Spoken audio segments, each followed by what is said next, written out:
In this video, I'm going to teach you 5 dependable weight loss tips for females over 50. And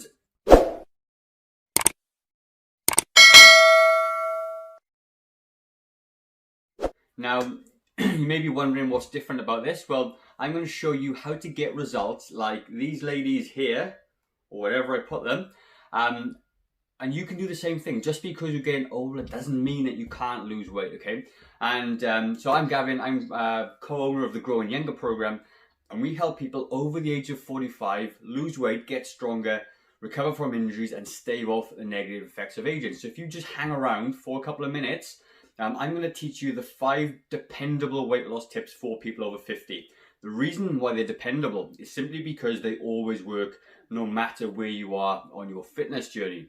All right, so I've been through weight loss myself. I've lost over 20 kilos and kept that off for 8 years. Now that puts me in about the 5% of all dieters that actually lose weight long term. 95% of diets fail. Now, what's different about these tips is that they're actionable. They're not woo-woo, crazy sort of, you know, just drink lemon water, do silly detox diets, cut out whole food groups, okay? That's not what it's about. I'm going to give you the 5 tips that's going to help you get consistent results over time.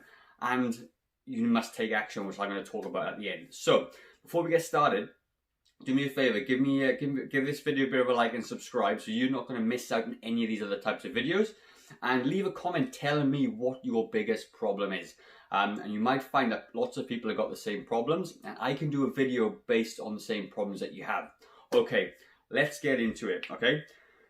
Metabolism is number 1, all right? So, people naturally assume that as they get older, their metabolism slows and they can't lose weight, okay? That is a bit of a myth. First off, your metabolism does slow a little bit, okay? But it doesn't mean you can't lose weight. The other thing that you ladies kind of worry about, and it's a legitimate worry, is that the menopause kind of hits you, okay? Now, the menopause does hit you and your body does go through some changes, but these tips I'm going to share with you doesn't actually make much of a difference with regards to your menopause, right? So I just want to read out an excerpt from a menopause website from the Mayo Clinic, and I'm going to leave that link below, right? I'm just going to read this off. Hormonal changes of menopause might make you more likely to gain weight around your abdomen than around your hips and thighs. So your fat distribution actually changes as you get older because of the hormones. But hormonal changes alone don't necessarily cause menopause weight gain. I'll say that again. Hormonal changes alone don't necessarily cause menopausal weight gain. Instead, the weight gain is usually related to aging as well as lifestyle and genetic factors.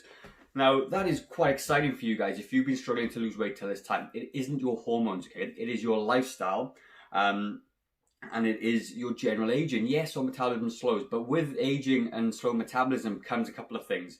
You lose muscle mass.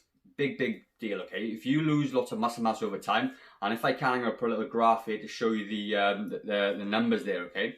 You will lose muscle mass over time, which means that your metabolic rate will slow. Excuse me.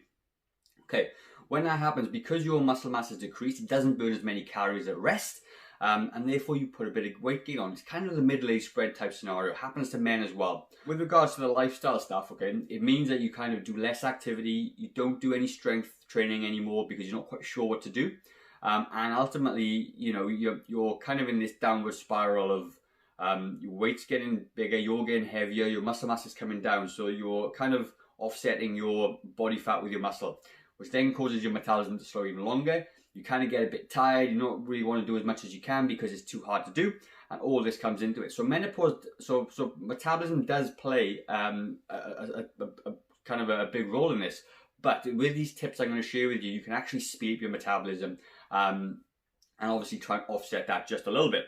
So tip number 2, calories in, calories out. Calories do matter. How many? Okay, so why do they matter? Well, simply because this is the laws of thermodynamics. If you take in more calories than you burn, you will put weight on. You know this instinctively, right? I know this, you know this. And when I was on my weight loss journey, okay, this was something that became evident very, very quickly. Didn't matter how much training I did, and how much exercise I did, and I couldn't lose any weight, it was as soon as I started to eat a little bit less, it became a game changer. And the reason why I couldn't kind of had to figure this out for myself, because I've been fat for so many years, I needed to figure this out. I was up and down like a yo-yo dieter, and it was really unpleasant. And since then, I've helped train lots and lots of women over the age of 45, 50, 60, 70 to get results. And this is how we do, okay? If you understand this one core principle, calories in, calories out, it will make your life so much easier. So you need to, if your metabolism slows, okay, for all the reasons I've just said, there's a couple of things that must happen for you. You must have low calorie, nutrient dense foods. You must choose better food options now. So if you're trying to get away with the things you were doing before, you can't do that. So you must start choosing foods that are quite high in volume. So let's just say, leafy vegetables like broccoli, cabbage, greens, all those things. They're quite high voluminous foods, all right? But they're low in calories. Lean proteins like fat, which is low in fat, like chicken and fish. Okay, they certain types of fish, obviously not salmon because it's high in fat, but the white type fish, they're lots of protein and they're low in fat. And protein actually helps you burn more calories because the protein itself is hard to digest, which means that 30% of the calories that come from the protein goes towards digestion. That's really cool. It means that you can turn your meal into a fat burning meal by adding some extra protein. The same goes for fiber. With the vegetables comes extra fiber. Has a very similar thermic effect as protein. It means it keeps you longer, it keeps you fuller for longer, more satiating, and you burn more calories while at rest, which is brilliant, okay? That's pretty exciting. You can turn your meals into fat burning meals, and that's all it's going to take, all right? Now, how do you actually track your calories? A couple of ways I like to do it and how I teach it. One way isn't going to work for everybody, so I'm going to give you a couple of different ways. First one is MyFitnessPal. I love MyFitnessPal. Sets everything out, and hopefully there'll be something on the screen just to show you what it looks like. The app logo anyway. And you're able to track all your food. You just type it in, you can scan it with a barcode, it tells you what it is, and as long as the portion size is right, it'll calculate everything for you. Calories, your fats, your proteins, all that good stuff, right? And it's very, very easy to keep a track on what you're doing. The second one is portion sizes. Now, portion sizes, there's another little video, another little clip there, but hand portion sizes, okay? And in the little graphic that's shown, you're going to see that a palm-sized piece of protein, that's what you're going to be having for you.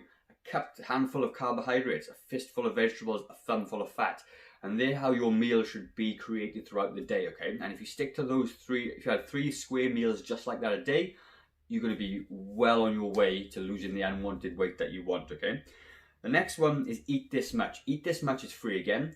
And what it does is it provides you a meal plan. So you type in Eat This Much, it's like a logo of a carrot. And all you need to do is put in your details, height, weight, sex, all those sorts of things, and it'll come up with how many calories you kind of need, and then the kind of the foods and the recipes that come with it. It's very, very powerful. All right. And then the other one, if you're old school and you want to just write this stuff down, nutritionselfdata.com. I'll leave a link down below.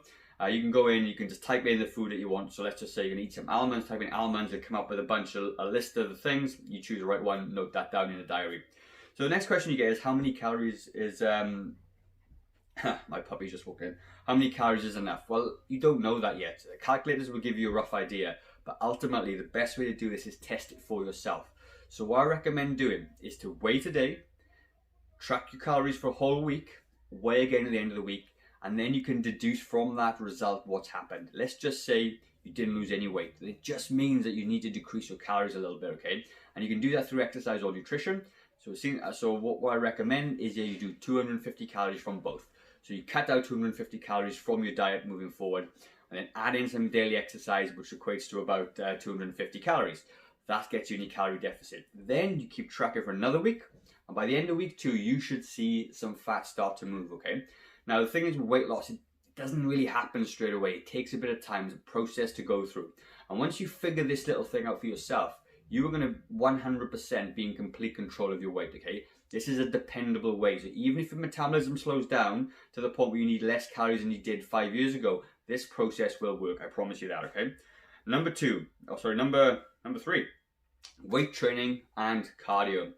Now, most ladies over 50, just like yourself, have no experience in the gym. You have no idea even where to start, okay? And that is what we do very, very well. We specialize in personal training, either online or one-to-one for people over the age of 50, okay? But there are some things that you can do, okay? If you need to be able to apply resistance to your body. And weight training, I'm not going to go through the whole thing in this video, but I do have lots of other videos regarding this, okay? But if you apply pressure pushing forward, it could be an incline press up, do it off the wall, or a squat, standing up and sitting down. You're putting pressure on the muscles, they're working harder, okay? Now what happens is when they work harder, you burn some calories, so you obviously be able to put yourself in a calorie deficit, but you're getting stronger, your joints and ligaments are all getting stronger at the same time. That's a crucial part for the metabolism part of it, because when you get a little bit of extra muscle in your body, you burn more calories at rest, and therefore you're able to eat a little bit more if you like, and it just pumps up my metabolism for you, okay? Okay, what else can we do? Cardio. Okay, you know what cardio is. A lot of people over the age of 50 I see in our little studio and our clients, they just do lots of walking, and that's fantastic. Do walking, because there's a big bang for your buck when in conjunction with weight training. You can't just do one or the other, you need both. So for argument's sake, an 80 kilogram person will burn roughly about 400 calories. That's what I do. I'm about 77 kilos and I burn about 400 calories on a walk. Maybe less for you. If you weigh more, you may burn more, I don't know. But it's a really, really good way to do it, okay? You know that if you're doing a 30-minute walk, you're going to be in the right ballpark as long as your nutrition's on track. Tip number 4, sleep. Sleep is really important, okay? If you're tired, what happens is that you want to munch more. So when you come to the end of the day and you're a bit tired, what happens is there's a hormone called ghrelin, which is released, and it's a hunger hormone. So if you're tired, the levels of ghrelin go up. And there's not much you can do about it. It comes and gives you a bit of a slap across the face, because ultimately you can't really control that, okay? And it kind of what happens when you go on extreme diets as well. If you're on an extreme diet, you get to the point where you're so hungry, you just need to eat something, and that something turns into a big binge, right? And then you're off your diet because simply it becomes too hard to manage, right? But if you do the way I'm telling you to do, you'll never be in that position where you're starving and you need to be searching for food. Okay, you can always add a bit of extra food strategically depending on the results, all right? Now, with sleep, what I recommend, people throw out numbers 9, 7, 10, whatever. I don't know, what is it for you? At what sleep point do you feel good? You'll know that yourself, all right? So what I recommend you do is, whatever time you're going to get up tomorrow morning, reverse the clock back, not an hour extra. So for me, 8 hours sleep is good. If I reverse it, so I get back, say 6 o'clock in the morning, I reverse it back 8 hours or 9 hours, and that last hour will be kind of where I kind of chill out a little bit, just let my body relax. Set the blue light filter on my mobile phone, on your iPad or your TV, and that'll help calm your brain down, because if you've got too much blue light before bed, your brain is a bit wired, like on caffeine, and you're able to go to sleep. Now, the tip number 5, okay, this is the biggest one. Taking action. If you don't take action on any of the things I've told you about, nothing's going to happen. You're going to be in exactly the same space in 6 months, 12 months, 3 years time from now, okay? I see it all the time. Right, let's go. People always have excuses about why they can't start. But have an excuse of why you should start. Exercise, nutrition, being healthy is actually a reward. It isn't a sacrifice, okay? Now, if you want to live longer and live happier, live healthier, spend more time with your family, your husband, your grandkids, your children, then you must come first. Your health must come first, because otherwise you're not going to be able to enjoy the things that you love, and you must take action. So here's my challenge to you. In the comments below, tell me what action you're going to take based on all these things. Pick the one that you think you can do the easiest, one that you can knock over with no trouble at all, even if it's just getting more sleep. If you have more sleep, then you've got more energy to do the other things I've spoken about, okay? So that's it from me, guys, okay? Like I said, comment down below, tell me what action you're going to take. And there's going to be another couple of videos up here that may be of use for you. Recommend on clicking one of them. Some of the times it's motivation, so there'll be some motivational videos up there, how to get motivation, how to stay committed to your health and fitness goal, because I see a lot of that thing. People fall down on motivation, so click on one of those videos, right? Hope you enjoyed the video. Like I said, hopefully I'll see you on the next time. Leave a comment and I will speak to you soon. Take care, guys. Bye-bye.